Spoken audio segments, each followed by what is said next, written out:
So may be ಅದಕ್ಕೆ ನಮ್ಮೆಲ್ಲರಿಗೂ ಕೂಡ ಈ ಸಮಸ್ಯೆ, ಈ ಡಯಾಬಿಟಿಸ್ ಅಂತ ಒಂದು ಕಾಯಿಲೆ ಆಫ್ಟರ್ ಏಜ್ ಆಫ್ 40 or 50 ನಮಗೆ ಡೆವಲಪ್ ಆಗ್ಲಿಕ್ಕೆ ಇರುವಂಥ ಒಂದು ಮುಖ್ಯ ಕಾರಣ ಕೂಡ ಅದೇ ಇರ್ಬೋದು. ಈ 3 ಸೈನ್ಸ್ ಕೂಡ ಎಲ್ಲರಲ್ಲೂ ಇರಬೇಕು ಅಂತಿಲ್ಲ. ಸೊ ಹಾಗಾಗಿ ಎಷ್ಟೋ ಸಲ ಡಯಾಬಿಟಿಸ್ ನಾವು ಕಂಡುಹಿಡಿಯೋ ತನಕ ತುಂಬ ದಿವಸ ಆಗಿರುತ್ತೆ, ಅಥವಾ ತುಂಬ ತಿಂಗಳುಗಳಾಗಿರುತ್ತೆ, ಇಲ್ಲ ತುಂಬ ವರ್ಷ ಕೂಡ ಆಗಿರ್ಬೋದು. ಡಯಾಬಿಟಿಕ್ ನ್ಯೂರೋಪತಿ ಏನಿದೆ, ಒಂದ್ಸಲ ಸ್ಟಾರ್ಟ್ ಆಯಿತು ಅಥವಾ ಸಿವಿಯರ್ ಇದೆ ಅಂತ ಕೂಡ ನಮ್ಗೆ ಅದನ್ನು ಕಂಪ್ಲೀಟ್ಲಿ ರಿವರ್ಸ್ ಮಾಡ್ಲಿಕ್ಕೆ ಆಗುತ್ತೆ. ಅದಕ್ಕೆ ಏನೇನು ಆಹಾರ ತಗೋಬೇಕು, ಯಾವ ಥರ ಮೆಡಿಕೇಶನ್ ತಗೋಬೇಕು ಅಂತ ನಾನು ಹೇಳ್ತೇನೆ. ಎಲ್ಲರಿಗೂ ನಮಸ್ಕಾರ, ನಾನು ಡಾಕ್ಟರ್ ಜಿತೇಶ್, ನಿಸರ್ಗ ಹಾಸ್ಪಿಟಲ್ ಸಿರ್ಸಿ. ಡಯಾಬಿಟಿಕ್ ಪೇಷಂಟ್ಸಲ್ಲಿ ತುಂಬ ಕಾಮನ್ ಆಗಿ ಕಂಡುಬರುವಂಥ ಒಂದು ಕಾಂಪ್ಲಿಕೇಶನ್ ಯಾವುದು ಅಂದರೆ ಡಯಾಬಿಟಿಕ್ ಸೆನ್ಸರಿ ನ್ಯೂರೋಪತಿ. ಸೊ ಇದರಲ್ಲಿ ಯೂಶಲಿ ಸಿಂಪ್ಟಮ್ಸ್ ಏನಿದೆ ಒಬ್ಬೊಬ್ಬರಲ್ಲಿ ಒಂದೊಂದು ಥರ ಇರುತ್ತೆ. ಲೈಕ್ ಕೆಲವರಲ್ಲಿ ಪಾದದಲ್ಲಿ ತುಂಬ ಉರಿ ಆಗುತ್ತೆ, ಇನ್ನು ಕೆಲವರಲ್ಲಿ ನೋಡಿದ್ರೆ ಪಾದ ತುಂಬ ಜೋಮ್ ಹಿಡಿತದೆ, ಅಂದರೆ ಮರಗಟ್ಟದಂಗೆ ಇರುವಂಥ ಫೀಲಿಂಗ್ ಇರುತ್ತೆ. ಕೆಲವರಿಗೆ ಪಾದಗಳಲ್ಲಿ ನೋವಾಗುತ್ತೆ, ಕೆಲವರಿಗೆ ರಾತ್ರಿ ಮಲ್ಕೊಂಡ್ರೆ ಸಾಕು ಇಡೀ ಕಾಲು ನೋವು ಬರ್ತದೆ, ಒಂಥರ ರೆಸ್ಟ್ಲೆಸ್ ಲೆಗ್ ಸಿಂಡ್ರೋಮ್ ಅಂತ ಹೇಳ್ತೀವಿ, ಕಾಲು ಹಿಂಗೆ ತಿಕ್ತಾ ಇರಬೇಕು ಅಂತ ಅನಿಸುತ್ತೆ. ಇನ್ನು ಕೆಲವರಿಗೆ ಎಷ್ಟು ಉರಿ ಇರುತ್ತೆ ಅಂದರೆ ಒಂದು ಬೆಡ್ಶೀಟ್ ತಾಗಿದ್ರೆ ಸಾಕು ತುಂಬ ನೋವು ಅನಿಸುತ್ತೆ, ಅಥವಾ ಏನಾದರೂ ಒಂದು ಬಟ್ಟೆ ತಾಗಿದ್ರೆ ಸಾಕು ತುಂಬ ನೋವು ಅನಿಸುತ್ತೆ. ಕೆಲವರಿಗೆ ಸರಿಯಾಗಿ ನಡಿಯೋಕ್ಕಾಗಲ್ಲ, ಒಂದು ಸ್ವಲ್ಪ ಇರ್ರೆಗ್ಯುಲರ್ ಸರ್ಫೇಸಸ್ ಇದ್ದರೆ, ಅಂದರೆ ಮನೆ ಒಳಗಡೆ ನಡಿಲಿಕ್ಕಾಗತ್ತೆ, ಹೊರಗಡೆ ಹೋದ್ಕೂಡ ಸ್ವಲ್ಪ ಕಲ್ಲು ಅಥವಾ ಇರ್ರೆಗ್ಯುಲರಲ್ಲಿ ಇದ್ದಾಗ ಬ್ಯಾಲೆನ್ಸ್ ಸರಿಯಾಗಿ ಸಿಗಲ್ಲ. ಇನ್ನು ಕೆಲವರಿಗೆ ನೋಡುವಾಗ ಕಾಲಿಗೆ ಶಕ್ತಿನೇ ಕಡಿಮೆ ಆದಂಗೆ ಅನಿಸುತ್ತೆ, ಅಂದರೆ ಸರಿಯಾಗಿ ಒಂದು ಪ್ರಾಪರ್ ಆಗಿರುವಂಥ ಗೇಟಲ್ಲಿ ನಡಿಲಿಕ್ಕಾಗಲ್ಲ. ಸೊ ಈ ಥರ ಡಿಫ್ರೆಂಟ್ ಸಿಂಪ್ಟಮ್ಸ್ ಇರುತ್ತೆ. ಸೊ ಇದನ್ನು ನಾವೇನು ಹೇಳ್ತೀವಿ, ಡಯಾಬಿಟಿಕ್ ಸೆನ್ಸರಿ ನ್ಯೂರೋಪತಿ ಅಂತ ಹೇಳ್ತೀವಿ. ಅಂದರೆ ಸಕ್ಕರೆ ಕಾಯಿಲೆ ಎಷ್ಟೋ ದಿವಸಗಳಿಂದ ಇರುವುದರಿಂದ ಕಾಲುಗಳಲ್ಲಿರುವಂಥ ನರಗಳಿಗೆ ಆಗಿರುವಂಥ ಒಂದು ಇರಿಟೇಷನ್. ಸೊ ನಾನು ಈ ವಿಡಿಯೋದಲ್ಲಿ ಡಯಾಬಿಟಿಕ್ ನ್ಯೂರೋಪತಿ ಅಂದರೆ ಏನು, ಡಯಾಬಿಟಿಕ್ ನ್ಯೂರೋಪತಿ ಹೇಗೆ ಡೆವಲಪ್ ಆಗುತ್ತೆ, ಈ ಡಯಾಬಿಟಿಕ್ ನ್ಯೂರೋಪತಿಯನ್ನು ನಾವು ಕಡಿಮೆ ಮಾಡಲಿಕ್ಕೆ, ಅಂದರೆ ಕಂಪ್ಲೀಟ್ಲಿ ನಾರ್ಮಲ್ ಆಗಲಿಕ್ಕೆ ಏನೇನು ಸಪ್ಲಿಮೆಂಟ್ಸು ಮತ್ತು ಯಾವ ಥರ ಆಹಾರ ಕ್ರಮವನ್ನು ಫಾಲೋ ಮಾಡಬೇಕು ಅಂತ ನಿಮ್ಮೊಟ್ಟಿಗೆ ಶೇರ್ ಮಾಡ್ತೇನೆ. ನಮಗೊತ್ತು ನಮ್ಮ ಭಾರತದಲ್ಲಿ highest number of diabetic patients ಇದ್ದಾರೆ. ಅದು ಮೇ ಬಿ ನಮ್ಮ ತಪ್ಪು ಆಹಾರ ಕ್ರಮ ಇರ್ಬೋದು, ಯಾಕೆಂದರೆ ನಾವು ಎಷ್ಟೋ ವರ್ಷಗಳಿಂದ ಈ ಕಾರ್ಬೋಹೈಡ್ರೇಟ್ ಜಾಸ್ತಿ ಇರುವಂಥ ಆಹಾರ ರೆಗ್ಯುಲರ್ಲಿ ಸೇವಿಸ್ತಾ ಬಂದಿದ್ವಿ. ನಮ್ಮ ತಂದೆ ಇರ್ಬೋದು, ಅಜ್ಜ ಇರ್ಬೋದು, ಅಜ್ಜಿ ಇರ್ಬೋದು, ಎಲ್ಲರೂ ಬೆಳಗ್ಗೆ ಎದ್ದಾಗ ದೋಸೆ, ಇಡ್ಲಿ, ವಡ ಅಥವಾ ಉಪ್ಪಿಟ್ಟು ಈ ಥರ ಆಹಾರ ತಗೊಳ್ತಿದ್ರು. ಮಧ್ಯಾಹ್ನ ಸರಿಯಾಗಿ ಊಟ ಮಾಡ್ತಿದ್ರು ಅಥವಾ ರಾಗಿ ಮುದ್ದೆ ತಿಂತಿದ್ರು, ರಾತ್ರಿ ಕೂಡ ಚೆನ್ನಾಗಿ ಫುಡ್ ತಗೊಳ್ತಿದ್ರು. ಸೊ ಹಾಗಾಗಿ ಏನಾಗುತ್ತೆ, over A period of time ನಮ್ಮ ಸ್ಟೇಪಲ್ ಫುಡ್ ಯಾವುದು ಅಂತ ಕೇಳಿದರೆ ಧಾನ್ಯಗಳು. ಸೊ ಮೇ ಬಿ ಅದಕ್ಕೆ ನಮ್ಮೆಲ್ಲರಿಗೂ ಕೂಡ ಈ ಸಮಸ್ಯೆ, ಈ ಡಯಾಬಿಟಿಸ್ ಅಂತ ಒಂದು ಕಾಯಿಲೆ ಆಫ್ಟರ್ ಏಜ್ ಆಫ್ 40 or 50 ನಮಗೆ ಡೆವಲಪ್ ಆಗ್ಲಿಕ್ಕೆ ಇರುವಂಥ ಒಂದು ಮುಖ್ಯ ಕಾರಣ ಕೂಡ ಅದೇ ಇರ್ಬೋದು. ಯಾಕೆಂದರೆ ನಾವೆಲ್ಲರೂ ಫಾಲೋ ಮಾಡ್ತಾ ಇದ್ದಿದ್ದು same pattern of diet. So ಹಾಗಾಗಿ ಬಟ್ ನಾವೇನು ಹೇಳ್ತೀವಿ, ಇದೊಂದು ಹೆರಿಡಿಟ್ರಿ ಕಾಯಿಲೆ, ನನ್ನ ತಂದೆಗಿತ್ತು, ತಾಯಿಗಿತ್ತು, ಹಾಗಾಗಿ ನನಗೂ ಅದು ಬಂದಿದೆ ಅಂತ ಹೇಳ್ತೀವಿ. ಬಟ್ ತಂದೆ ತಾಯಿ ಫಾಲೋ ಮಾಡ್ತಾ ಇದ್ದಿದ್ದು ಸೇಮ್ ಡಯಟ್ ಪ್ಯಾಟರ್ನೇ ನಾವು ಕೂಡ ಫಾಲೋ ಮಾಡಿರೋದು. ಸೊ ಹಾಗಾಗಿ ಇದೊಂದು ನಾವು ಅರ್ನ್ ಮಾಡಿರುವಂಥ ಒಂದು ಕಾಯಿಲೆ ಅಂತ ನಾವು ಹೇಳ್ಬೋದು. ಅಂದರೆ ನಮ್ಮ ತಪ್ಪು ಜೀವನ ಶೈಲಿಯಿಂದ ಬಂದಿರುವಂಥ ಒಂದು ಕಾಯಿಲೆ. ಆ್ಯಂಡ್ ಅದು ಕಾಮನ್ ಆಗಿ ಎಲ್ಲರಿಗೂ ಇದೆ, ತಂದೆಗೂ ಇದೆ, ತಾಯಿಗೂ ಇದೆ, ನಮಗೂ ಇದೆ. ಸೊ ನಮಗೊತ್ತು ಈ ಡಯಾಬಿಟಿಸ್ ಏನಿದೆ ಅದಕ್ಕೆ ನಾವು ಸೈಲೆಂಟ್ ಕಿಲ್ಲರ್ ಅಂತ ಹೇಳ್ತೀವಿ. ಯಾಕಂದರೆ ಡಯಾಬಿಟಿಸ್ ಇದ್ದಾಗ ಕೆಲವು ಸಲ ಪೇಷಂಟಿಗೆ ಗೊತ್ತಾಗಬೇಕು ಅಂತಿಲ್ಲ. ಡಯಾಬಿಟಿಸ್ ಇದ್ದರೆ ಇರುವಂಥ ಕಾಮನ್ ಸಿಂಪ್ಟಮ್ಸ್ ಏನೇನು ಅಂತ ನಾವು ಹೇಳ್ತೀವಿ. ಪಾಲಿಡಿಪ್ಸಿಯಾ, ತುಂಬ ನೀರು ಕುಡಿಬೇಕು ಅಂತ ಅನಿಸೋದು. ಪಾಲಿಫೇಜಿಯಾ, ತುಂಬ ಆಹಾರ ತಗೋಬೇಕು ಅಂತ ಅನಿಸೋದು. ಪಾಲಿಯೂರಿಯಾ, ತುಂಬ ಮೂತ್ರ ಹೋಗೋದು. ಬಟ್ ಈ 3 ಸೈನ್ಸ್ ಕೂಡ ಎಲ್ಲರಲ್ಲೂ ಇರಬೇಕು ಅಂತಿಲ್ಲ. ಸೊ ಹಾಗಾಗಿ ಎಷ್ಟೋ ಸಲ ಡಯಾಬಿಟಿಸ್ ನಾವು ಕಂಡುಹಿಡಿಯೋ ತನಕ ತುಂಬ ದಿವಸ ಆಗಿರುತ್ತೆ, ಅಥವಾ ತುಂಬ ತಿಂಗಳುಗಳಾಗಿರುತ್ತೆ, ಇಲ್ಲ ತುಂಬ ವರ್ಷ ಕೂಡ ಆಗಿರ್ಬೋದು. ಕೆಲವರಿಗೆ ತುಂಬ ಜಾಸ್ತಿ ಸಡನ್ ಆಗಿ ವೆಯ್ಟ್ ಲಾಸ್ ಆದಾಗ ಅಷ್ಟೇ ಗೊತ್ತಾಗುತ್ತೆ ನನಗೆ ಸಕ್ಕರೆ ಕಾಯಿಲೆ ಆಗಿದೆ ಅಂತ ಗೊತ್ತಾಗುತ್ತೆ. ಬ್ಲಡ್ ಟೆಸ್ಟ್ ಮಾಡಿ ನೋಡುವಾಗ ಶುಗರ್ 500-600 ಇರುತ್ತೆ. ಸೊ ಇದರ ಮೇನ್ ಕಾರಣ ಏನು ಅಂದರೆ ಡಯಾಬಿಟಿಸ್ಗೆ ಒಂದು ಸಿಂಪ್ಟಮ್ಸ್ ಇರಬೇಕು ಅಂತ ಇಲ್ಲ. ಎಲ್ಲರಲ್ಲೂ ಅದು ಲೈಕ್ ತುಂಬ ಸುಸ್ತಾಗೋದಾಗಲಿ, ಅಥವಾ ತಲೆ ಚಕ್ರ ಬರೋದಾಗಲಿ, ಅಥವಾ ತುಂಬ ಬಾಯಾರಿಕೆ ಆಗೋದಾಗಲಿ, ತುಂಬ ಮೂತ್ರ ಹೋಗೋದಾಗಲಿ, ಈ ಥರ ಸಮಸ್ಯೆಗಳು, ಈ ಥರ ಕಾಂಪ್ಲಿಕೇಶನ್ಸ್ ಅಥವಾ ಈ ಥರ ಸಿಂಪ್ಟಮ್ಸು ಎಲ್ಲರಲ್ಲೂ ಕಂಡು ಬರಬೇಕು ಅಂತ ಇಲ್ಲ. ಸೊ ಬಟ್ ಏನಾಗುತ್ತೆ, over A period of time ನಮ್ಮ ಬ್ಲಡ್ಡಲ್ಲಿ ಇರುವಂಥ ಶುಗರ್ ಲೆವೆಲ್ಸ್ ಜಾಸ್ತಿ ಇದ್ದರೆ ಅದರಿಂದ ನಮ್ಮ ಬಾಡಿಯಲ್ಲಿರುವಂಥ ನರಗಳೇನಿದೆ ಅದಕ್ಕೆ ತುಂಬ ಇಂಪ್ಯಾಕ್ಟ್ ಆಗುತ್ತೆ. ಸೊ ನರಗಳು ಅಂತ ಹೇಳಿದ ಕೂಡಲೇ ನಮಗೊತ್ತು, ನಮ್ಮ ಬಾಡಿ ಸರಿಯಾಗಿ ಫಂಕ್ಷನ್ ಆಗಬೇಕು ಅಂದರೆ ನಮ್ಮ ಬಾಡಿಯಲ್ಲಿರುವಂಥ ನರಗಳು ಸರಿಯಾಗಿ ಕೆಲಸ ಮಾಡಬೇಕು. ನಮ್ಮ ಮಸಿಲ್ ಸ್ಟ್ರೆಂತ್ ಚೆನ್ನಾಗಿರಬೇಕು, ನಾನು ಈ ಥರ ಮಾತಾಡಬೇಕು ಅಥವಾ ಏನಾದರೂ ಕೆಲಸ ಮಾಡಬೇಕು, ಸುತ್ತಲೂ ನಡೆಯುವುದೆಲ್ಲ ನಮಗೆ ಗೊತ್ತಾಗಬೇಕು. ಇದೆಲ್ಲ ಆಗಬೇಕು ಅಂದರೆ ನಮ್ಮ ನರಗಳು ಸರಿಯಾಗಿರಬೇಕು.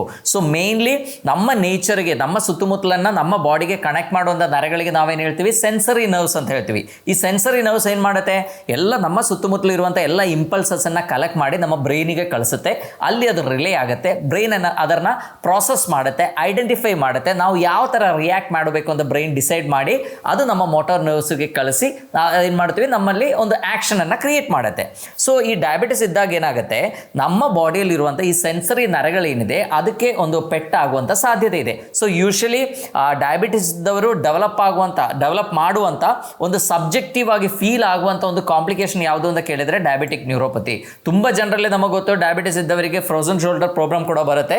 ಬಟ್ ಡಯಾಬಿಟಿಕ್ ನ್ಯೂರೋಪತಿ ಏನಿದೆ ಜಾಸ್ತಿ ಜನರಲ್ಲಿ ಕಂಡು ಬರುವಂಥ ಒಂದು ಸಮಸ್ಯೆ ಏನು ಅಂದರೆ ಡಯಾಬಿಟಿಕ್ ನ್ಯೂರೋಪತಿ. ಯಾಕೆಂದರೆ ಪೇಷಂಟ್ಗೆ ಎಕ್ಸ್ಪೀರಿಯನ್ಸ್ ಆಗುತ್ತೆ, ನನಗೆ ಪಾದ ಉರಿ ಆಗ್ತಾ ಇದೆ, ಅಥವಾ ಪಾದ ನೋವು ಆಗ್ತಾ ಇದೆ, ಅಥವಾ ಪಾದದಲ್ಲಿ ತುಂಬ ಮರಗಟ್ಟದಂಗೆ ಆಗ್ತಾ ಇದೆ, ನನಗೆ ಸರಿಯಾಗಿ ಕೆಲಸಗಳು ಮಾಡ್ಲಿಕ್ಕೆ ಆಗ್ತಾ ಇಲ್ಲ, ಸರಿಯಾಗಿ ನನಗೆ ಮೂವ್ ಮಾಡ್ಲಿಕ್ಕೆ ಆಗ್ತಾ ಇಲ್ಲ. ಸೊ ಈ ಸೈನ್ಸ್ ಅಂಡ್ ಸಿಂಪ್ಟಮ್ಸ್ ಏನಿದೆ ಪೇಷಂಟಿಗೆ ಗೊತ್ತಾಗುತ್ತೆ. ಅದು ಬಿಟ್ಟು ನಮ್ಮ ಡಯಾಬಿಟಿಸ್ ಇಂದ ಆಗುವಂಥ ಎಷ್ಟೋ ಕಾಂಪ್ಲಿಕೇಶನ್ಸ್ ಏನಿದೆ ಅದು ತುಂಬ ಡ್ರೆಡೆಡ್ ಆಗಿರುತ್ತೆ. But at the same time ಪೇಷಂಟಿಗೆ ಗೊತ್ತಾಗಬೇಕು ಅಂತಿಲ್ಲ.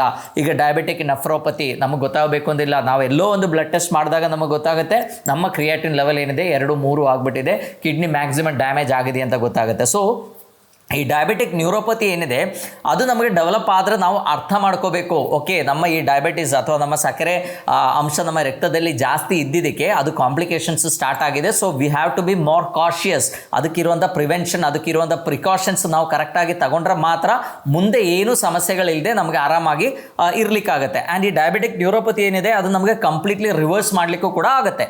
ಸೊ ಯೂಶಲಿ ಏನಾಗುತ್ತೆ, ನಮ್ಮ ರಕ್ತದಲ್ಲಿ ಈ ಶುಗರ್ನ ಅಂಶ ತುಂಬ ಜಾಸ್ತಿ ಇದ್ದಾಗ ಅದರಿಂದ ಒಂದು ಆಕ್ಸಿಡೇಟಿವ್ ಡ್ಯಾಮೇಜ್ ನಮ್ಮ ನರಗಳಿಗೆ ಆಗುತ್ತೆ. ಸೊ ನರಗಳಿಗೆ ಆಕ್ಸಿಡೇಟಿವ್ ಡ್ಯಾಮೇಜ್ ಆದಾಗ ಏನಾಗುತ್ತೆ, ಅದಕ್ಕೆ ಇರಿಟೇಷನ್ ಸ್ಟಾರ್ಟ್ ಆಗುತ್ತೆ, ನಮಗೆ ಉರಿ ಅಥವಾ ಜೋಮು ಈ ಥರ ಸಮಸ್ಯೆಗಳು ಕ್ರಿಯೇಟ್ ಆಗ್ಬೋದು. ಆ್ಯಂಡ್ ನೀವು ಅಬ್ಸರ್ವ್ ಮಾಡಿದರೆ ನಮ್ಗೆ ಈ ಥರ ಸಿಂಪ್ಟಮ್ಸ್ ಎಲ್ಲ ಡೆವಲಪ್ ಆಗೋದು ಫಸ್ಟ್ ಎಲ್ಲಿ, ನಮ್ಮ ಎಕ್ಸ್ಟ್ರಿಮಿಟೀಸಲ್ಲಿ, ಅದು ಕೂಡ ಮೇನ್ಲಿ ನಮ್ಮ ಪಾದಗಳಲ್ಲಿ. ಸೊ ಪಾದಗಳದ್ದು ಹೆಲ್ತ್ ನೋಡಿದರೆ ನಮಗೆ ಓವರ್ ಆಲ್ ಒಂದು ಮನುಷ್ಯನ ಹೆಲ್ತ್ ಹೇಗಿದೆ ಅಂತ ಐಡೆಂಟಿಫೈ ಮಾಡಲಿಕ್ಕಾಗುತ್ತೆ. ಸೊ ಯೂಶಲಿ ಕ್ರಾನಿಕ್ ಆಗಿ ಡಯಾಬಿಟಿಸ್ ಇರುವಂಥ ಪೇಷಂಟ್ಸ್ ಆದರೆ ನೀವು ಕಾಲು ನೋಡಿದರೆ ಅವ್ರದ್ದು ಗೊತ್ತಾಗುತ್ತೆ. ಕೆಲವು ಸಲ ಕಾಲಲ್ಲಿ ಊತ ಇರ್ಬೋದು, ಅಥವಾ ಅಲ್ಲಿರುವಂಥ ಚರ್ಮ ತುಂಬ ಗಟ್ಟಿಯಾಗಿರ್ಬೋದು, ಅಥವಾ ಅಲ್ಲಿರುವಂಥ ನೇಲ್ಸ್ ಏನಿದೆ ಅದು ಸ್ವಲ್ಪ ದಪ್ಪ ಆಗಿರ್ಬೋದು. ಸೊ ಅದೇ ಥರ ಅಲ್ಲಿ ಈ ಡಯಾಬಿಟಿಕ್ ನ್ಯೂರೋಪತಿ ಆಗಿ ತುಂಬ ಇರಿಟೇಷನ್ ಅಥವಾ ಜೋಮು ಉರಿ ಇದೆಲ್ಲ ಡೆವಲಪ್ ಆಗಿರ್ಬೋದು. ಸೊ ಇದರದೆಲ್ಲ ಅರ್ಥ ಏನಂದರೆ ಆ ಎಕ್ಸ್ಟ್ರಿಮಿಟೀಸ್ಗೆ ಕರೆಕ್ಟಾಗಿರುವಂಥ ನ್ಯೂಟ್ರಿಯೆಂಟ್ಸ್, ಪೌಷ್ಟಿಕಾಂಶಗಳು ಸಪ್ಲೈ ಆಗ್ತಾ ಇಲ್ಲ. ಅದು ಯಾಕೆ ಸಪ್ಲೈ ಆಗ್ತಾ ಇಲ್ಲ, ಬಿಕಾಸ್ ಅಲ್ಲಿಗಿರುವಂಥ ರಕ್ತ ಸಂಚಾರದಲ್ಲಿ ಏನೋ ಒಂದು ಅಬ್ಸ್ಟ್ರಕ್ಷನ್ ಅಥವಾ ಏನೋ ಒಂದು ಡೆಫಿಸಿಟ್ ಕ್ರಿಯೇಟ್ ಆಗಿದೆ. ಸೊ ಹಾಗಾಗಿ ಡಯಾಬಿಟಿಸ್ ಇದ್ದವರಲ್ಲಿ ನಮಗೆ ಗೊತ್ತು, ನಮ್ಮ ಈ ಸೆನ್ಸರಿ ನರಗಳೇನಿದೆ ನರಗಳಿಗೂ ಕೂಡ ಒಂದು ರಕ್ತ ಸಂಚಾರ ಇರಬೇಕು. ಆವಾಗ ಮಾತ್ರ ನರಗಳಿಗೆ ಬೇಕಾಗಿರುವಂಥ ಎಲ್ಲ ಪೌಷ್ಟಿಕಾಂಶಗಳು, ವಿಟಮಿನ್ B12 ಇರ್ಬೋದು, B6 ಇರ್ಬೋದು, K ಇರ್ಬೋದು, ಎಲ್ಲ ಪೌಷ್ಟಿಕಾಂಶಗಳು ಸಿಗಬೇಕು ಅಂದರೆ ನರಗಳಿಗೆ ರಕ್ತ ಸಂಚಾರ ಇರಬೇಕು. ಅದೇ ಥರ ಅದಕ್ಕೆ ಬೇಕಾಗಿರುವಂಥ ಆಕ್ಸಿಜನ್ ಸಿಗಬೇಕು ಅಂದರೂ ಕೂಡ ನರಗಳಿಗೆ ರಕ್ತ ಸಂಚಾರ ಇರಬೇಕು. ಸೊ ಈ ಡಯಾಬಿಟಿಸ್ ಇದ್ದಾಗ ಏನಾಗುತ್ತೆ, ಈ ಬ್ಲಡ್ ಸರ್ಕ್ಯುಲೇಷನ್ಲಿ ತುಂಬ ಸಮಸ್ಯೆಗಳು ಕ್ರಿಯೇಟ್ ಆಗುತ್ತೆ. ರಕ್ತನಾಳಗಳು, ಸಣ್ಣ ಸಣ್ಣ ಕ್ಯಾಪಿಲರೀಸ್ ಏನಿದೆ ಅಥವಾ ರಕ್ತನಾಳಗಳೇನಿದೆ ಅದರೊಳಗಡೆ ಇನ್ಫ್ಲಮೇಷನ್ ಸ್ಟಾರ್ಟ್ ಆಗಿ ಅದು ಕರೆಕ್ಟಾಗಿರುವಂಥ ಒಂದು ರಕ್ತ ಸಂಚಾರ ನಮ್ಮ ನರಗಳಿಗೆ ಸಿಗಲ್ಲ. ಆವಾಗ ಅದಕ್ಕೆ ಡೆಫಿಷಿಯನ್ಸಿ ಇರುತ್ತೆ. ಎಲ್ಲ ವಿಟಮಿನ್ದು ಡೆಫಿಷಿಯನ್ಸೀಸ್ ಆಗ್ಬೋದು ಅಥವಾ ಆಕ್ಸಿಜನ್ ಸಮಸ್ಯೆ ಇರ್ಬೋದು. ಇದೆಲ್ಲ ಸಮಸ್ಯೆಗಳೇ ಕ್ರಿಯೇಟ್ ಆದಾಗ ನರಗಳೇನು ಮಾಡುತ್ತೆ, ಅದಕ್ಕೆ ಇರಿಟೇಷನ್ ಸ್ಟಾರ್ಟ್ ಆಗುತ್ತೆ, ನಮಗೆ ಈ ಥರ ಸಿಂಪ್ಟಮ್ಸ್ ಡೆವಲಪ್ ಆಗುತ್ತೆ. ಸೊ ಎಷ್ಟೋ ಜನ ಹೇಳ್ತಾರೆ, ಸರ್ ನಾವು ನಡೆಯುವಾಗಲೇ ನಮಗೆ ಗೊತ್ತಾಗುತ್ತೆ ಅವರಿಗೆ ಸರಿಯಾಗಿ ನಡಿಲಿಕ್ಕೆ ಆಗ್ತಾ ಇಲ್ಲ, ಒಂಥರ ಬ್ಯಾಲೆನ್ಸ್ ಇಲ್ಲ ಅಂತ ಗೊತ್ತಾಗುತ್ತೆ. ಸೊ ಯಾಕೆಂದರೆ ನಮ್ಮ ಪಾದಗಳು ಸರಿಯಾಗಿ ಫಂಕ್ಷನ್ ಮಾಡಿದರೆ ಮಾತ್ರ ನಮಗೆ ನಡೆಯುವಾಗ ಒಂದು ಗ್ರಿಪ್ ಸಿಗುತ್ತೆ. ನೀವು ಅಬ್ಸರ್ವ್ ಮಾಡಿ ನೋಡಿ, ನಮ್ಮ ಬೆರಳುಗಳೇನಿದೆ ಕಾಲಲ್ಲಿರುವಂಥ ಬೆರಳುಗಳು ಸರಿಯಾದ ರೀತಿಯಲ್ಲಿ ಕೆಳಗಡೆ ಫ್ಲೋರ್ಗೆ ತಾಗಿದ್ರೆ ಮಾತ್ರ ನಮಗೆ ಬ್ಯಾಲೆನ್ಸ್ ಇರುತ್ತೆ. ಎಷ್ಟೋ ಜನ ನಡೆಯುವಾಗ ಆ ಬೆರಳು ತಾಗುವುದಿಲ್ಲ. ಆ್ಯಂಡ್ ಎಷ್ಟೋ ಜನರಿಗೆ ನಡೆಯುವಾಗ ಆ ಒಂದು ಫೀಲ್ ಸಿಗಲ್ಲ. ಕಾಲಿ ಕೆಳಗಿಟ್ರೆ ಎಲ್ಲೋ ಒಂದು ಬಟ್ಟೆ ಮೇಲೆ ಅಥವಾ ಒಂದು ಮ್ಯಾಟ್ ಮೇಲೆ ಕಾಲಿಟ್ಟಿರುವಂಥ ಒಂದು ಫೀಲಿಂಗ್ ಕ್ರಿಯೇಟ್ ಆಗುತ್ತೆ. ಸೊ ಅದಕ್ಕೆ ಮೇನ್ ರೀಸನ್ ಏನು ಅಂದರೆ ಒಂದು ಆಲ್ಟರ್ಡ್ ಸೆನ್ಸೇಷನ್. ಸೊ ಅದಕ್ಕೇನು ಕಾರಣ, ಡಯಾಬಿಟಿಕ್ ನ್ಯೂರೋಪತಿ ಅಂದರೆ ಪೆರಿಫರಲ್ ನ್ಯೂರೋಪತಿ. ಸೊ ಅಲ್ಲಿ ಇರುವಂಥ ಸಣ್ಣ ಸಣ್ಣ ನರಗಳಿಗೆ ಆಗುವಂಥ ಇರಿಟೇಷನಿಂದ ಬರುವಂಥ ಒಂದು ಸಮಸ್ಯೆ ಇದು. ಸೊ ಇದಕ್ಕೆ ಮುಖ್ಯ ಕಾರಣ ಡಯಾಬಿಟಿಸ್. ಸೊ ಹಾಗಾಗಿ ಡಯಾಬಿಟಿಕ್ ನ್ಯೂರೋಪತಿ ಏನಿದೆ ಒಂದ್ಸಲ ಸ್ಟಾರ್ಟ್ ಆಯಿತು ಅಥವಾ ಸಿವಿಯರ್ ಇದೆ ಅಂತ ಕೂಡ ನಮಗೆ ಅದನ್ನು ಕಂಪ್ಲೀಟ್ಲಿ ರಿವರ್ಸ್ ಮಾಡಲಿಕ್ಕಾಗುತ್ತೆ. ಅದಕ್ಕೆ ಏನೇನು ಆಹಾರ ತಗೋಬೇಕು, ಯಾವ ಥರ ಮೆಡಿಕೇಶನ್ ತಗೋಬೇಕು ಅಂತ ನಾನು ಹೇಳ್ತೇನೆ. ಬಟ್ ಅದಕ್ಕಿಂತ ಮೊದಲು ಈ ಹೆಸರಲ್ಲೇ ಇದೆ ಡಯಾಬಿಟಿಕ್ ನ್ಯೂರೋಪತಿ. ಸೊ ನಮಗೆ ಈ ನ್ಯೂರೋಪತಿ ಡೆವಲಪ್ ಆಗಲಿಕ್ಕಿರುವಂಥ ಕಾರಣ ಏನು, ಡಯಾಬಿಟಿಸ್. ಸೊ ನೀವು ಯಾವುದೇ ಮೆಡಿಕೇಶನ್ ತಗೊಂಡ್ರೂ ಕೂಡ ಫಸ್ಟ್ ಆ್ಯಂಡ್ ಫಾರ್ಮೋಸ್ಟ್ ನಿಮ್ಮ ಸಕ್ಕರೆ ಲೆವೆಲ್ಸ್ ಏನಿದೆ, ನಮ್ಮ ಬ್ಲಡ್ಡಲ್ಲಿರುವಂಥ ಶುಗರ್ ಲೆವೆಲ್ಸ್ ಏನಿದೆ ಅದನ್ನು ಸರಿಯಾಗಿ ನಾರ್ಮಲ್ ಆಗಿ ಮೇಂಟೈನ್ ಮಾಡಿದರೆ ಮಾತ್ರ ಈ ಡಯಾಬಿಟಿಕ್ ನ್ಯೂರೋಪತಿಯನ್ನು ಕಂಪ್ಲೀಟ್ಲಿ ಕ್ಯೂರ್ ಮಾಡಲಿಕ್ಕೆ ಸಾಧ್ಯ. ಈಗ ನಮ್ಮಲ್ಲಿ ಎಷ್ಟೋ ಜನ ಪೇಷಂಟ್ಸ್ ಬರ್ತಾರೆ ಆ್ಯಂಡ್ ಅವರಿಗೆಲ್ಲರಿಗೂ ಈ ಪಾದ ಉರಿದಿ ಅಂತ ಹೇಳಿದರೆ ನೀವು ಡೈರೆಕ್ಟ್ ಡಯಾಬಿಟಿಸ್ ಇದೆಯಾ ಅಂತ ಕೇಳಲಿಕ್ಕಿಲ್ಲ. ಯಾಕೆಂದರೆ 90% ಆಫ್ ದ ಪೇಷಂಟ್ಸ್ಗೆ ಈ ನ್ಯೂರೋಪತಿ ಬರಲಿಕ್ಕಿರುವಂಥ one of the main reason ಏನಂದರೆ ಸಕ್ಕರೆ ಕಾಯಿಲೆ. ಸೊ ಅವರದ್ದು ಬ್ಲಡ್ ಶುಗರ್ ನೋಡುವಾಗ ನಮಗೆ ಗೊತ್ತಾಗುತ್ತೆ ಬ್ಲಡ್ ಶುಗರ್ ತುಂಬ ಜಾಸ್ತಿ ಇದೆ. ಸೊ ನಾವು ಅವರಿಗೆ ಹೇಳ್ತೀವಿ, ನಾವು ಮೆಡಿಸಿನ್ ಕೊಟ್ಟು ಈ ಡಯಾಬಿಟಿಕ್ ನ್ಯೂರೋಪತಿ ಇರಿಟೇಷನ್ ಏನಿದೆ ಅದನ್ನು ನಾವು ಕಡಿಮೆ ಮಾಡ್ಬೋದು. But at the same time ನೀವು ಶುಗರ್ ಕಂಟ್ರೋಲ್ ಮಾಡಿದರೆ ಮಾತ್ರ ನಿಮಗೆ ಕಂಪ್ಲೀಟ್ಲಿ ಇದರಿಂದ ಗುಣಮುಖರಾಗ್ಬೋದು. ಸೊ ಅವರು ಶುಗರ್ ಕಂಟ್ರೋಲ್ ಮಾಡಿಲ್ಲ ಅಂದರೆ ಒಂದು 2-3 ತಿಂಗಳು ನಾವು ಮೆಡಿಸಿನ್ ಕೊಟ್ಟರೆ ಪೇನು ಅಥವಾ ಇರಿಟೇಷನಲ್ ಏನಿದೆ ಅದೆಲ್ಲ ಕಡಿಮೆ ಆಗುತ್ತೆ. But at the same time ಒಂದು 2 ತಿಂಗಳು ಬಿಟ್ಟು ಮತ್ತೆ ಅದು ಸ್ಟಾರ್ಟ್ ಆಗುವಂಥ ಸಾಧ್ಯತೆ ಇರುತ್ತೆ. ಸೊ ಹಾಗಾಗಿ ಫಸ್ಟ್ ಆ್ಯಂಡ್ ಫಾರ್ಮೋಸ್ಟ್ ಏನಂದರೆ ಇದು ಚೆನ್ನಾಗಿರುವಂಥ ಒಂದು ಆಹಾರ ಕ್ರಮವನ್ನು ಫಾಲೋ ಮಾಡಿ, ಚೆನ್ನಾಗಿ ಒಳ್ಳೆ ಹೆಲ್ತಿ ಫ್ಯಾಟ್ ಇರ್ಬೋದು, ಹೆಲ್ತಿ ಪ್ರೋಟೀನ್ ಇರ್ಬೋದು, ಆ್ಯಂಡ್ ತುಂಬ ಕಡಿಮೆ ಪ್ರಮಾಣದಲ್ಲಿ ಕಾರ್ಬೋಹೈಡ್ರೇಟ್ ತಗೊಳ್ಳಿ, ತುಂಬ ಚೆನ್ನಾಗಿ ನಾರಿನಾಂಶ ತಗೊಳ್ಳಿ, ನಮಗೆಲ್ಲ ನ್ಯೂಟ್ರಿಯೆಂಟ್ಸು ಇರುವಂಥ ತರಕಾರಿಗಳೇನಿದೆ ಅದನ್ನು ನಾವು ಮ್ಯಾಕ್ಸಿಮಮ್ ಸೇವಿಸಿ, ಒಳ್ಳೆ ಹಣ್ಣುಗಳನ್ನು ತಗೊಂಡ್ರೆ ಒಳ್ಳೆ ಆ್ಯಂಟಿ ಆಕ್ಸಿಡೆಂಟ್ ಸಿಗುತ್ತೆ, ಅದನ್ನು ಕೂಡ ಸೇವಿಸಿದ್ರೆ ಏನಾಗುತ್ತೆ, ನಮಗೊಂದು ಶುಗರು ಚೆನ್ನಾಗಿ ಕಂಟ್ರೋಲಲ್ಲಿ ಇರುತ್ತೆ, ನಮ್ಮ ವೆಯ್ಟ್ ಕೂಡ ನಾವು ಚೆನ್ನಾಗಿ ಮ್ಯಾನೇಜ್ ಮಾಡಲಿಕ್ಕಾಗುತ್ತೆ, and at the same time ಈ ಡಯಾಬಿಟಿಕ್ ನ್ಯೂರೋಪತಿಯನ್ನು ಕೂಡ ನಮಗೆ ಕಂಟ್ರೋಲ್ ಮಾಡಲಿಕ್ಕಾಗುತ್ತೆ. ಸೊ ಈಗ ಯಾವ ಥರ ಫುಡ್, ಯಾವ ಥರ ನ್ಯೂಟ್ರಿಯೆಂಟ್ಸ್ ಇರುವಂಥ ಆಹಾರಗಳು ನಾವು ತಗೋಬೇಕು ಅಂತ ನೋಡೋಣ. ಈ ಡಯಾಬಿಟಿಕ್ ನ್ಯೂರೋಪತಿ ಇದ್ದಾಗ first and foremost low calorie food ತಗೋಬೇಕು, ಶುಗರ್ನ ಕಂಟ್ರೋಲ್ ಮಾಡಬೇಕು. That is one aspect. And the second is, ಒಂದು ನಮಗೆ ಗೊತ್ತು ನಮ್ಮ ನರಗಳಿಗೆ ಬೇಕಾಗಿರುವಂಥ ಪೌಷ್ಟಿಕಾಂಶಗಳು ಚೆನ್ನಾಗಿರುವಂಥ ಆಹಾರಗಳು ತಗೋಬೇಕು. ಅದರಲ್ಲಿ ಫಸ್ಟ್ ಆ್ಯಂಡ್ ಫಾರ್ಮೋಸ್ಟ್ ಯಾವುದು ಅಂತ ಕೇಳಿದರೆ ವಿಟಮಿನ್ B12. ಯಾಕಂದರೆ ನಮಗೊತ್ತು ವಿಟಮಿನ್ B12 ಯೂಶ್ವಲಿ ಎಲ್ಲರಿಗೂ ಈ ನರಗಳದ್ದು ಇರಿಟೇಷನ್ ಇದ್ದರೆ ಅಥವಾ ಏನಾದರೂ ಸಯಾಟಿಕಾ ಪೇನ್ ಇದ್ದರೆ ಅಥವಾ ಏನಾದರೂ ನ್ಯೂರಾಲಜಿಕಲ್ ಪ್ರಾಬ್ಲಮ್ ಇದ್ದರೆ doctors first and foremost prescribe ಮಾಡುವಂಥ ಮೆಡಿಸಿನ್ ಯಾವುದು ಅಂದರೆ vitamin B12, alpha lipoic acid. So ಈ ಥರ ಕಾಂಬಿನೇಷನ್ಸನ್ನು ಕೊಡ್ತೀವಿ. ಸೊ ವಿಟಮಿನ್ B12 ಇರುವಂಥ ಆಹಾರಗಳು ನಾವೇನು ಮಾಡಬೇಕು, ಅದು ಜಾಸ್ತಿ ಸೇವಿಸಬೇಕು. ವೆಜಿಟೇರಿಯನ್ಸ್ಗೆ ಒಂದು ಒಳ್ಳೆ ವಿಟಮಿನ್ B12 ಸೋರ್ಸ್ ಅಂತ ನಮಗೆ ಹೇಳಲಿಕ್ಕಾಗಲ್ಲ. ಬಟ್ ನಟ್ಸ್ ಇರ್ಬೋದು, ಸೀಡ್ಸ್ ಇರ್ಬೋದು, ಮಿಲ್ಕ್ ಇರ್ಬೋದು, ಮೊಸರು ಇರ್ಬೋದು, ಯೋಗರ್ಟ್ ಇರ್ಬೋದು, ಇದರಲ್ಲೆಲ್ಲ ನಮಗೆ ಸ್ವಲ್ಪ ವಿಟಮಿನ್ B12 ಸಿಗುತ್ತೆ. But at the same time non ವೆಜಿಟೇರಿಯನ್ಸ್ಗೆ ಆದರೆ ತುಂಬ ಒಳ್ಳೆ ಸೋರ್ಸಸ್ ಇದೆ. ಎಲ್ಲ ಮೀಟಲ್ಲಿ ಕೂಡ ತುಂಬ ಚೆನ್ನಾಗಿ ವಿಟಮಿನ್ B12 ಸಿಗುತ್ತೆ. ಅದೇ ಥರ ಎಲ್ಲ ಲಿವರಲ್ಲಿ ನಮಗೆ ಚೆನ್ನಾಗಿ ವಿಟಮಿನ್ B12 ಸಿಗುತ್ತೆ, ಒಳ್ಳೆ ಮೀನುಗಳಲ್ಲಿ ವಿಟಮಿನ್ B12 ಸಿಗುತ್ತೆ, ಮೊಟ್ಟೆಯಲ್ಲಿ ಚೆನ್ನಾಗಿ ಸಿಗುತ್ತೆ, ನಟ್ಸಲ್ಲಿ ಸಿಗುತ್ತೆ. ಸೊ ಆಪ್ಷನ್ಸ್ ಏನಿದೆ ಅದು ಜಾಸ್ತಿ ಇದೆ. ಸೊ ಡಯಾಬಿಟಿಕ್ ಪೇಷಂಟ್ಸ್ ಏನು ಮಾಡಬೇಕು, ನೀವೆಲ್ಲ ಊಟ ಮಾಡಿ ಅದರೊಟ್ಟಿಗೆ ನಾನೀಗ ಹೇಳಿರುವಂಥ ಐಟಮ್ಸ್ ಜಾಸ್ತಿ ತಿನ್ನಬೇಕು ಅಂತ ಅಲ್ಲ ನಾ ಹೇಳಿದ್ದು. ನಿಮ್ಮ ರೆಗ್ಯುಲರ್ ಫುಡ್ಡನ್ನು ಸ್ವಲ್ಪ ಕಟ್ ಡೌನ್ ಮಾಡಿ ಈ ಥರ ಆಹಾರಗಳನ್ನು ನಾವೇನು ಮಾಡಬೇಕು, ಸ್ವಲ್ಪ ಜಾಸ್ತಿ ಇನ್ಕ್ಲೂಡ್ ಮಾಡಬೇಕು. ಆವಾಗ ನಮ್ಮ ನರಗಳಿಗೆ ಬೇಕಾಗಿರುವಂಥ ಪೌಷ್ಟಿಕಾಂಶ ಆಗಿರುವಂಥ ವಿಟಮಿನ್ B12 ನಿಮಗೆ ಸಫಿಷಿಯೆಂಟ್ ಆಗಿ ಸಿಗುತ್ತೆ. ಇನ್ನು ಎರಡನೇದು ನಮಗೆ ಗೊತ್ತು, vitamin C is the best anti accident. So vitamin C ನಮಗೆ ಸಿಗಬೇಕು ಅಂದರೆ ನಾವು ಹಣ್ಣುಗಳು ತಿನ್ನೋದು ತುಂಬ ಒಳ್ಳೆಯದು. ಅದರಲ್ಲಿ ಬೆಸ್ಟ್ ಹಣ್ಣು ಯಾವುದು ಅಂತ ಕೇಳಿದರೆ ನಮಗೆಲ್ಲ ಗೊತ್ತು, ನೆಲ್ಲಿಕಾಯಿ ತುಂಬ ಒಳ್ಳೆಯದು. ಸೊ ಡಯಾಬಿಟಿಕ್ಸ್ ನ್ಯೂರೋಪತಿ ಇರೋವರಾದರೆ ಬೆಳಿಗ್ಗೆ ಖಾಲಿ ಹೊಟ್ಟೆಯಲ್ಲಿ ನಿಮ್ಮ ವ್ಯಾಯಾಮ ಎಲ್ಲ ಮಾಡಿ ಮುಗಿದ ಮೇಲೆ 1 ಗ್ಲಾಸ್ ನೆಲ್ಲಿಕಾಯಿ ಜ್ಯೂಸು, ಆ ನೆಲ್ಲಿಕಾಯಿ ಜ್ಯೂಸಿಗೆ ಒಂದು ಸ್ವಲ್ಪ ಬೇಕಾದ್ರೆ ಅಗಸೆ ಬೀಜ ಹಾಕೋಬೋದು, ಆ್ಯಂಡ್ ಬೇಕಾದ್ರೆ ಯಾವುದಾದ್ರೂ ಸೊಪ್ಪುಗಳು ಕೂಡ ಹಾಕೋಬೋದು. ಒಂದು ಜ್ಯೂಸ್ ತಗೊಂಡ್ರೆ ತುಂಬ ಒಳ್ಳೆಯದು, ನಮ್ಗೆ ಒಳ್ಳೆ ವೈಟಮಿನ್ ಸಿ ಸಿಗುತ್ತೆ. ಸೊ ವೈಟಮಿನ್ ಸಿ ಚೆನ್ನಾಗಿದ್ದರೆ ಮಾತ್ರ ನಮ್ಮ ಬಾಡಿಯಲ್ಲಿ, ನಮ್ಮ ನರಗಳಲ್ಲಿ ಆಗುವಂಥ ಆಕ್ಸಿಡೇಟಿವ್ ಸ್ಟ್ರೆಸ್ ಏನಿದೆ ಅದನ್ನು ಕಡಿಮೆ ಮಾಡಲಿಕ್ಕೆ ಸಾಧ್ಯ. So next is vitamin K. So ನಮ್ಮ ನರಗಳದ್ದು ರೀಜನರೇಷನ್ಗೆ ಬೇಕಾಗಿರುವಂಥ ಒಂದು ಗ್ಯಾಸಿಕ್ಸ್ ಪ್ರೋಟೀನ್ ಅಂತ ಇದೆ, ಅದು ಪ್ರೊಡ್ಯೂಸ್ ಆಗಬೇಕು ಅಂದರೆ ಈ ವಿಟಮಿನ್ ಕೆ ಇರುವಂಥ ಆಹಾರಗಳು ನಾವು ತಗೋಬೇಕು. ಸೊ ವಿಟಮಿನ್ ಕೆ2 ನಮಗೆ ಗೊತ್ತು ಚೆನ್ನಾಗಿ ಸಿಗಬೇಕು ಅಂದರೆ ಮ್ಯಾಕ್ಸಿಮಮ್ ಸೊಪ್ಪುಗಳಲ್ಲಿ ಅಥವಾ ತರಕಾರಿಗಳಲ್ಲಿ ಚೆನ್ನಾಗಿ ಸಿಗುತ್ತೆ. ಅದೇ ಥರ ನಮ್ಮ ನಾನ್ ವೆಜಿಟೇರಿಯನ್ ಸೋರ್ಸಲ್ಲಿ ಕೂಡ ನಮಗೆ ವಿಟಮಿನ್ ಕೆ ಏನಿದೆ ಸಫಿಷಿಯೆಂಟ್ ಆಗಿ ಸಿಗುತ್ತೆ. ಇನ್ನು ನೆಕ್ಸ್ಟ್ ಇಸ್ ವಿಟಮಿನ್ B6. ಈ B6 ಕೂಡ ನಮಗೆ ಚೆನ್ನಾಗಿ ಸಿಗಬೇಕು ಅಂದರೆ ನಾವು ಓಕೆ ನಾನ್ ವೆಜಿಟೇರಿಯನ್ ಸೋರ್ಸ್ ಆದರೆ ನಾ ಹೇಳ್ದಂಗೆ ಎಲ್ಲ ಮೀಟಲ್ಲಿ ನಮಗೆ B6 ಚೆನ್ನಾಗಿ ಸಿಗುತ್ತೆ. ಅದೇ ಥರ ಹಣ್ಣುಗಳಲ್ಲಿ ಅವಕಾಡೋ ಏನಿದೆ ಒನ್ ಆಫ್ ದ ಬೆಸ್ಟ್ ಅಂತ ಹೇಳ್ಬೋದು, ಅದರಲ್ಲಿ ತುಂಬ ಚೆನ್ನಾಗಿ ನಮಗೆ ವಿಟಮಿನ್ B6 ಸಿಗುತ್ತೆ. ಅದೇ ಥರ ಸ್ಪೈನಾಚ್ ಏನಿದೆ ತುಂಬ ಒಳ್ಳೆಯದು, ಸೊಪ್ಪುಗಳಲ್ಲಿ ಜಾಸ್ತಿ ವಿಟಮಿನ್ B6 ನಮಗೆ ಸಿಗುತ್ತೆ.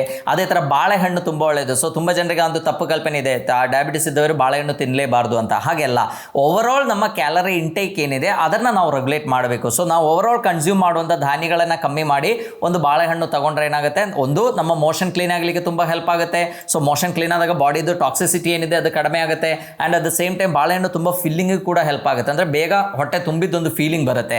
ಸೊ ಬಟ್ ಅದು ಪ್ರಪೋರ್ಷನೇಟ್ ಆಗಿ ನಾವು ಬಾಕಿ ಇರುವ ಧಾನ್ಯಗಳೇನಿದೆ ಅದನ್ನು ಕಡಿಮೆ ಮಾಡಬೇಕು. ಸೊ ಈ ಥರ ಆಹಾರಗಳು ನಾವು ತಗೊಂಡ್ರೆ ನಮಗೆ ಸಫಿಷಿಯೆಂಟ್ ಆಗಿರುವಂಥ ವಿಟಮಿನ್ B6 ಕೂಡ ಸಿಗುತ್ತೆ. And one of the most important, ಯಾರಿಗೆ ಈ ಪಾದದಲ್ಲಿ ಉರಿ, ಜೋಮು, ಮರಗಟ್ಟದ ಫೀಲಿಂಗ್ ಇದೆಯೋ ಅವ್ರು ತಗೋಬೇಕಾಗಿರುವಂಥ one of the best nutrient ಯಾವುದು ಅಂತ ಕೇಳಿದರೆ omega-3 ಫ್ಯಾಟಿ ಆಸಿಡ್. ಸೊ ಈ omega-3 ಫ್ಯಾಟಿ ಆಸಿಡ್ ಇರುವಂಥ ಆಹಾರ ತಗೊಂಡ್ರೆ ಕೆಲವು ಸಲ ಅದು ಒಂದೇ ಸಾಕಾಗುತ್ತೆ ನಮಗೆ ಈ ಪಾದ ಉರಿ ಕಂಪ್ಲೀಟ್ಲಿ ಕಡಿಮೆ ಮಾಡಲಿಕ್ಕೆ. ಯಾಕಂದರೆ omega-3 ಏನಿದೆ ಅದೊಂದು ನ್ಯಾಚುರಲ್ ಬ್ಲಡ್ ತಿನ್ನರ್ ಅಂತ ನಾವು ಅದಕ್ಕೆ ಹೇಳ್ಬೋದು. ನಮ್ಮ ಸರ್ಕ್ಯುಲೇಷನ್ ಇಂಪ್ರೂವ್ ಮಾಡಲಿಕ್ಕೆ, ನಮ್ಮ ರಕ್ತನಾಳಗಳೊಳಗೆ ಆಗುವಂಥ ಅಥೆರೋಸ್ಕ್ಲಿರೋಸಿಸ್ ಅನ್ನು ಪ್ರಿವೆಂಟ್ ಮಾಡಲಿಕ್ಕೆ, and at the same time ನರಗಳದ್ದು ಹೆಲ್ತ್ ಇಂಪ್ರೂವ್ ಮಾಡಲಿಕ್ಕೆ ಬೇಕಾಗಿರುವಂಥ DHA ಕೂಡ ಇದರಲ್ಲಿ ತುಂಬ ಚೆನ್ನಾಗಿದೆ. ಸೊ ಹಾಗಾಗಿ omega-3 ಜಾಸ್ತಿ ಇರುವಂಥ ಆಹಾರಗಳದ್ದು ಯಾವುದು ಅಂತ ನಮಗೆ ಗೊತ್ತು, ತಾರಲೆ, ಬಂಗಡೆ, ಈ ಥರ ಮೀನುಗಳಲ್ಲಿ omega-3 ಸಿಗುತ್ತೆ. ಆ್ಯಂಡ್ B6 ಕೂಡ ಇದರಲ್ಲಿ ತುಂಬ ಚೆನ್ನಾಗಿ ಸಿಗುತ್ತೆ.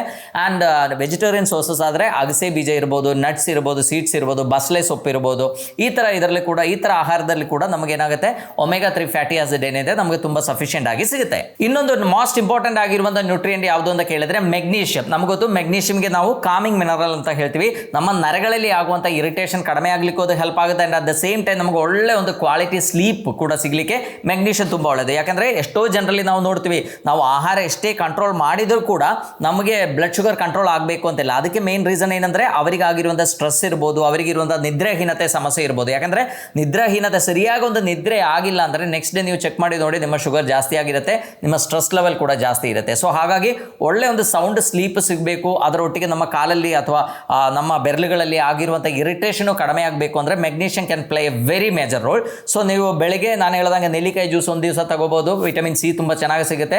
ಅದೇ ಥರ ಎಲ್ಲ ಸೊಪ್ಪುಗಳದ್ದು ಜ್ಯೂಸ್ ಮಾಡಿ ತಗೊಂಡ್ರೆ ಅದರಲ್ಲಿ ಮೆಗ್ನೀಷಿಯಂ ಕೂಡ ತುಂಬ ಚೆನ್ನಾಗಿ ಸಿಗುತ್ತೆ. ಅಥವಾ ಮೆಗ್ನೀಷಿಯಂ ಸಪ್ಲಿಮೆಂಟ್ಸ್ ಬೇಕಾದ್ರೂ ನೀವು ತಗೋಬೋದು. ಮೆಗ್ನೀಷಿಯಂ ಗ್ಲೈಸಿನೇಟ್ ಇರ್ಬೋದು, ಸಿಟ್ರೇಟ್ ಇರ್ಬೋದು, ಈ ಥರ ಸಪ್ಲಿಮೆಂಟ್ಸ್ಗಳನ್ನು ಕೂಡ ತಗೊಂಡ್ರೆ ನಮ್ಮ ನಿದ್ರೆನೂ ಚೆನ್ನಾಗಾಗುತ್ತೆ, ನಮ್ಮ ಮೋಷನ್ ಚೆನ್ನಾಗಾಗುತ್ತೆ, ನಮ್ಮ ನರಗಳದ್ದು ಇರಿಟೇಷನ್ ಕೂಡ ಚೆನ್ನಾಗಿ ಇಂಪ್ರೂವ್ ಆಗುತ್ತೆ. ಸೊ ಇದು ಆಹಾರಗಳಾಯಿತು. ಸೊ ಈ ಥರ ಆಹಾರಗಳು ನಮ್ಮ ಈ ಡಯಾಬಿಟಿಕ್ ನ್ಯೂರೋಪತಿ ಪೇಷಂಟ್ಸ್ ತಗೋಬೇಕು. ಅಥವಾ ಡಯಾಬಿಟಿಸ್ ಇದ್ದವರು ಕೂಡ ಮೊದಲೇ ಈ ಥರ ಆಹಾರಗಳನ್ನು ತಗೊಂಡ್ರೆ ಏನಾಗುತ್ತೆ, ನಮಗೆ ಮುಂದೆ ಬರಲಿಕ್ಕಿರುವಂಥ ಡಯಾಬಿಟಿಕ್ ನ್ಯೂರೋಪತಿಯನ್ನು ನಮಗೆ ಕಂಪ್ಲೀಟ್ಲಿ ಸ್ಟಾಪ್ ಮಾಡಲಿಕ್ಕಾಗುತ್ತೆ. ಇದರೊಟ್ಟಿಗೆ ನಾವು ಎಕ್ಸ್ಟರ್ನಲಿ ಮಾಡುವಂಥ ಒಂದು ಟ್ರೀಟ್ಮೆಂಟ್ ಯಾವುದು ಅಂತ ಕೇಳಿದ್ರೆ ಹಾಟ್ ಫುಟ್ ಇಮರ್ಷನ್, ಅಂದರೆ ಬಿಸಿನೀರಲ್ಲಿ ಕಾಲಿಟ್ಕೊಂಡು ಅದಕ್ಕೆ ಸ್ವಲ್ಪ ಎಪ್ಸಮ್ ಸಾಲ್ಟ್ ಅಂದರೆ ಮೆಗ್ನೀಷಿಯಂ ಸಲ್ಫೇಟ್. ಸೊ ಅದು ಹಾಕೋದು ಕೂಡ ಕಾಲಿಗಿರುವಂಥ ಸರ್ಕ್ಯುಲೇಷನ್ ಇಂಪ್ರೂವ್ ಮಾಡಲಿಕ್ಕೆ, ಅದರೊಟ್ಟಿಗೆ ಅಲ್ಲಿರುವಂಥ ಒಂದು ಕೌಂಟರ್ ಇರಿಟೆಂಟ್ ಆಗಿ ಮೆಗ್ನೀಷಿಯಂ ಕೆಲಸ ಮಾಡುತ್ತೆ. ಸೊ ಹಾಗಾಗಿ ಆ ಇರಿಟೇಷನ್ ಕಡಿಮೆ ಮಾಡಲಿಕ್ಕೂ ಕೂಡ ಅದು ತುಂಬ ಹೆಲ್ಪ್ ಆಗುತ್ತೆ. ಇನ್ನೊಂದಂದರೆ ನಮಗೆ ಗೊತ್ತು, ಎಲ್ಲರಿಗೂ ಹುತ್ತದ ಮಣ್ಣು ಆ್ಯಂಟಿಲ್ ಮಡ್ ಏನಿದೆ ಅದನ್ನ ನೀರಲ್ಲಿ ನೆನೆಸಿ ತಂಪುಗಿರುವಂಥ ಆ ಮಣ್ಣನ್ನು ಕಾಲಿಗೆ ಕಂಪ್ಲೀಟ್ಲಿ ಹಚ್ಚೋದು ಕೂಡ ಕಾಲಲ್ಲಿ ನರಗಳಿಗೆ ಆಗಿರುವಂಥ ಇರಿಟೇಷನ್ ಕಡಿಮೆ ಮಾಡಲಿಕ್ಕೆ ತುಂಬ ಹೆಲ್ಪ್ ಆಗುತ್ತೆ. ಆ್ಯಂಡ್ ಇದೇ ಥರ ಎಷ್ಟೋ ಹರ್ಬ್ಸ್ ಇದೆ ನಮ್ಮ ಮನೆಯಲ್ಲಿ ರೆಗ್ಯುಲರ್ಲಿ ನಾವು ಯೂಸ್ ಮಾಡೋದ ಅರಿಶಿಣ ಏನಿದೆ ಒನ್ ಆಫ್ ದ ಬೆಸ್ಟ್ ಅಂತ ಹೇಳ್ತೀವಿ. ಯಾಕಂದರೆ ನಮ್ಮ ನರಗಳಲ್ಲಿ ಇರುವಂಥ ಇನ್ಫ್ಲಮೇಷನ್ ಏನಿದೆ ಅದನ್ನು ಕಡಿಮೆ ಮಾಡಲಿಕ್ಕೆ, ನರಗಳಿಗೆ ಒಂದು ಸೂತ್ನಿಂಗ್ ಎಫೆಕ್ಟ್ ಕೊಡಲಿಕ್ಕೆ ಆ್ಯಂಡ್ ಡಯಾಬಿಟಿಸಿಂದ ಆಗುವಂಥ ಎಷ್ಟೋ ಕಾಂಪ್ಲಿಕೇಶನ್ಸನ್ನು ಪ್ರಿವೆಂಟ್ ಮಾಡಲಿಕ್ಕೆ ಈ ಅರಿಶಿಣದಲ್ಲಿ ಇರುವಂಥ ಆಕ್ಟಿವ್ ಕಾಂಪೊನೆಂಟ್ ಆಗಿರುವಂಥ ಕುರ್ಕ್ಯುಮಿನಿಗೆ ಸಾಧ್ಯ. ಸೊ ಹಾಗಾಗಿ ಅರಿಶಿಣ ನೀವು ರೆಗ್ಯುಲರ್ಲಿ ಸೇವಿಸೋದು ತುಂಬ ಒಳ್ಳೆಯದು. ನಾನು ಇದರ ಬಗ್ಗೆ ಒಂದು ವಿಡಿಯೋ ಕೂಡ ಮಾಡಿದೆ, ಗೋಲ್ಡನ್ ಮಿಲ್ಕ್ ಅಂತ ಒಂದು ವಿಡಿಯೋ ಮಾಡಿದ್ದೇನೆ, ಬೇಕಾದ್ರೆ ನೀವು ಅದು ನೋಡ್ಬೋದು. ಅದರದ್ದು ಲಿಂಕ್ ನಾನು ಡಿಸ್ಕ್ರಿಪ್ಷನ್ ಬಾಕ್ಸಲ್ಲಿ ಕೊಡ್ತೇನೆ. ಸೊ ಆ ಗೋಲ್ಡನ್ ಮಿಲ್ಕ್ ಎಲ್ಲ ತಗೊಳ್ಳೋವಾಗ ಏನಾಗುತ್ತೆ, ನಮಗೆ ಒಳ್ಳೆ ಫ್ಯಾಟ್ ಸಿಗುತ್ತೆ and at the same time ಅರಿಶಿಣದಲ್ಲಿ ಇರುವಂಥ ಕುರ್ಕ್ಯುಮಿನ್ದು ರಿಸಲ್ಟ್ ನಿಮಗೆ ಸಿಗುತ್ತೆ. ಆ್ಯಂಡ್ ಆ ಕರ್ಕ್ಯುಮಿನ್ ಅಬ್ಸಾರ್ಪ್ಷನ್ ಚೆನ್ನಾಗಾಗಲಿಕ್ಕೆ ಬೇಕಾಗಿರುವಂಥ ಪಿಪರೈನ್ ಸಲುವಾಗಿ ನಾವೊಂದು ಮೆಣಸಿನ ಕಾಳು ಕೂಡ ಅದರಲ್ಲಿ ಆ್ಯಡ್ ಮಾಡ್ತೀವಿ. ಸೊ ಅರಿಶಿಣ can be one of the best food diabetic ಪೇಷಂಟ್ಸ್ಗೆ. ಅದರದ್ದು ಎಲ್ಲ ಕಾಂಪ್ಲಿಕೇಶನ್ಸನ್ನು ಪ್ರಿವೆಂಟ್ ಮಾಡಲಿಕ್ಕೂ ಕೂಡ ಅದು ತುಂಬ ಹೆಲ್ಪ್ ಆಗುತ್ತೆ. ಅದೇ ಥರ ಡಯಾಬಿಟಿಸ್ ಇದ್ದವರು ರೆಗ್ಯುಲರ್ಲಿ ತಗೊಳ್ಳುವಂಥ ಒಂದು ಫುಡ್ ಯಾವುದು ಅಂತ ಕೇಳಿದರೆ ಮೆಂತೆ. ನಿಮಗೆಲ್ಲ ಗೊತ್ತು, ಮೇಥಿ ಸೀಡ್ಸ್. ಈ ಮೇಥಿ ಸೀಡ್ಸು ಕೂಡ ನಮ್ಮ ಕಿಡ್ನಿ ಆಗಲಿ ನಮ್ಮ ನರಗಳಾಗಲಿ ಅದನ್ನು ಪ್ರೊಟೆಕ್ಟ್ ಮಾಡುವಂಥದ್ದು ಕೆಪಾಸಿಟಿ ಇದೆ. ಸೊ ಹಾಗಾಗಿ ರೆಗ್ಯುಲರ್ಲಿ ಮೇಥಿ ಕನ್ಸಂಪ್ಷನ್ ಕೂಡ ಇದಕ್ಕೆ ತುಂಬ ಒಳ್ಳೆಯದು. ಅದೇ ಥರ ashwagandha one of the best food. ಅದೇ ಥರ ಬಲ ಅಂತ ಗಿಡ ಇದೆ, ಅದು ಕೂಡ ನಮ್ಮ ನರಗಳಿಗೆ ಶಕ್ತಿ ಇಂಪ್ರೂವ್ ಮಾಡಲಿಕ್ಕೆ ತುಂಬ ಹೆಲ್ಪ್ ಆಗುತ್ತೆ. ಆ್ಯಂಡ್ ನ್ಯಾಚುರಲಿ ನಮಗೆ ಸಿಗುವಂಥ ಬೆಳ್ಳುಳ್ಳಿಯಲ್ಲಿರುವಂಥ ಆಲಿಸಿನ್ ಏನಿದೆ, so they are all anti inflammatory and ಒಂದು ಒಳ್ಳೆ ಅದಕ್ಕೆಲ್ಲ ಒಂದು ಒಳ್ಳೆ ಆ್ಯಂಟಿ ಆಕ್ಸಿಡೆಂಟ್ ಪ್ರಾಪರ್ಟಿ ಇದೆ. ಸೊ ಹಾಗಾಗಿ ಯಾರಿಗಾದರೂ ಪಾದ ಉರಿ ಇದ್ದರೆ ಅಥವಾ ಡಯಾಬಿಟಿಕ್ ನ್ಯೂರೋಪತಿ ಡೆವಲಪ್ ಆಗಿದೆ ಅಂತ ಗೊತ್ತಾದರೆ ಇಮಿಡಿಯೇಟ್ಲಿ ಈ ಥರ ಆಹಾರಗಳನ್ನು ನೀವು ಸೇವಿಸಿ, ನಾನು ಹೇಳಿರುವಂಥ ಸಿಂಪಲ್ ಟಿಪ್ಸನ್ನು ಫಾಲೋ ಮಾಡಿದರೆ ಡಯಾಬಿಟಿಕ್ ನ್ಯೂರೋಪತಿ ಏನಿದೆ ಅದನ್ನು ಕಂಪ್ಲೀಟ್ಲಿ ನಮಗೆ ಗುಣಪಡಿಸಲಿಕ್ಕೆ ಸಾಧ್ಯ ಅಂತ ಹೇಳ್ತಾ ಎಲ್ಲರಿಗೂ ಧನ್ಯವಾದ.